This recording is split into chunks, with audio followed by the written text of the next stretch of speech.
Good morning. 7:40 বাজে। টেবিলের অবস্থা এই, কারণ সমস্ত বাসনগুলো মাজতে হবে। সৌরভ বেরিয়ে গেছে, তিতলিকে এখন গরম গরম এক কাপ কফি দেবো। তিতলিও উঠে পড়েছে।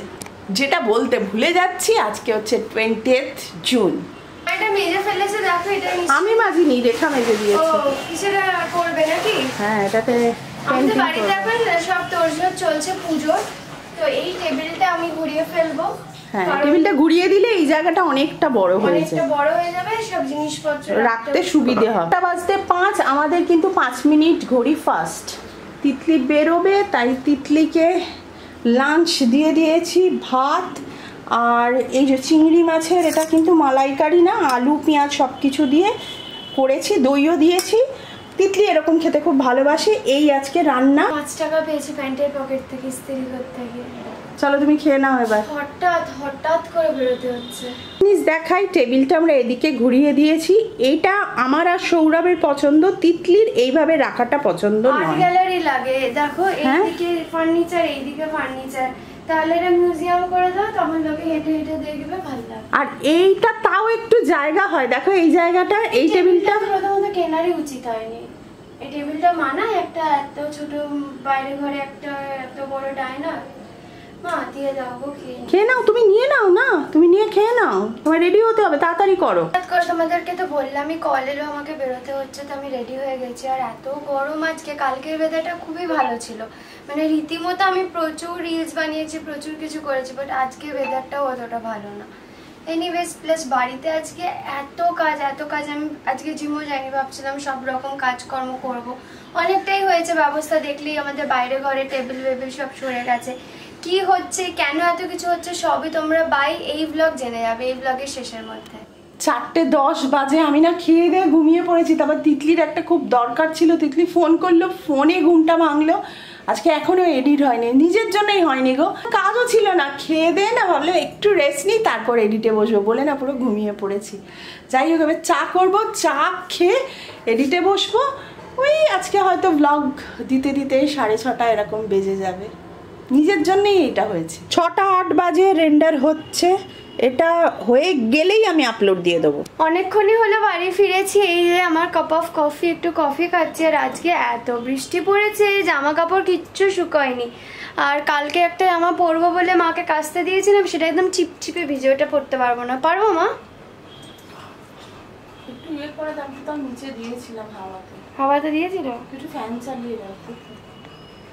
দেখো আমাদের অবস্থা, সব দরজায় ঝুলছে। বাইরে একটু বৃষ্টি হচ্ছে, কিন্তু আমি বেরোলাম, আমাকে একটু বাজার যেতে হবে। কালকে বাড়িতে পুজো আছে, এটা জানানো হয়নি, তোমরা হয়তো বুঝতেই পারছো। বাড়িতে একটা পুজো আমার আছে, আর কি পুজো না পুজো, কেন পুজো, সমস্ত কিছু তোমাদের বলবো। বৃষ্টি পড়ছে তাই ছাতা মাথায়। এই যে সকাল 7:30 সৌরভ বেরিয়েছে, এখনো বাড়ি ফেরেনি। এখান থেকে ফল নিয়ে যাব, এই যে, আর কিছু জিনিস ভুলে গেছি কালকে, সেগুলো এখান থেকে কিনবো। সৌরভ এখন ঢুকলো, 8টা বাজে। এনেছো কলা পাতা? সৌরভের খুব খিদে পেয়েছে না, এখন একটু শরবত খাচ্ছে, বেচারি আর পারে না। 8টা ঢুকতে তাহলে সকালে পুজোর সমস্ত পুজোর ব্যবস্থা হয়ে গেছে। সৌরভ কলা পাতা কি বলছে, কলা গাছ, ওই ইয়েতে কিন্তু কলা গাছ লাগবে সৌরভ, বোধহয়। তোমরা আনতে পারবে কলা গাছ লাগে গৃহপ্রবেশের পুজো? সেটা তাহলে আমি কোথায় পাবো, বললে দেবে? তাহলে বেহালা বাজার যেতে হবে, এনে দেবে। তুমি আনতে পারবে না? কিন্তু কালকের পুজোয় সৌরভ থাকতে পারছে। হ্যাঁ, সৌরভদের কলেজের পরীক্ষা, তো সৌরভ পারবে না। আমাদের ডিনার, লুচি করেছি আর আলু মটরের একটু তরকারি করেছি।